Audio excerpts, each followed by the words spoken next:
for a moment by accompanying the characters living in this imaginary parallel world on their adventures.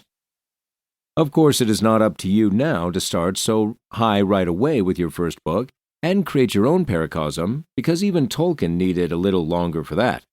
We can start small. It is simply a matter of the following, which you must keep in mind when you now move from the role of the reader to the role of the author. 1. Write what you would read yourself. Writing a book doesn't mean you should completely disregard your experience as a reader. It's not about what's trending right now and what you think someone else would read. The first reader of this story is you, so you need to make sure it stays interesting to you.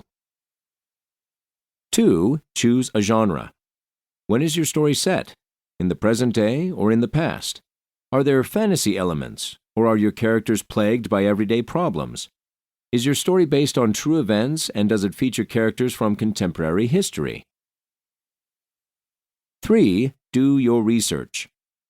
No matter what genre you ultimately choose, it's important that you research the main topic of your book extensively.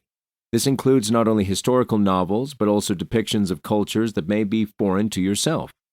Find out how possible stereotypes came about and whether they are true or possibly negative. You can't do everything right as an author, but you have the opportunity to do your best. A book is always a child of its time. This means that different standards applied to content in the past than today.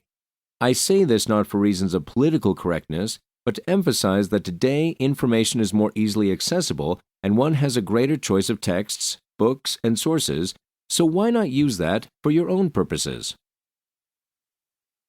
4. Ask around. No master has yet fallen from the sky, as the saying goes.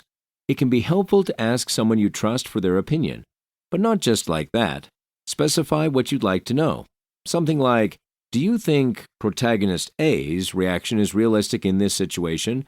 Or, I'm a little stuck on this scene, you know how to do this, what do you think I could improve? Make sure you've narrowed down this feedback appropriately, because generalizing won't help the process. Also, be open to constructive criticism. The fact that this is openly expressed is often also a sign of trust. Feedback should definitely support the process and not prevent you from growing in the task. 5. Write everything down. And by that I mean everything. For example, carry a small notebook with you because you may just happen to have an idea for your story or just want to remember some feedback for later. You never know when you might need that note, but then it's good to have it there.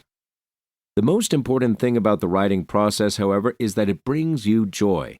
There will be days and moments when you'll want to throw your hands up in horror, I won't deny that, but then be merciful to yourself.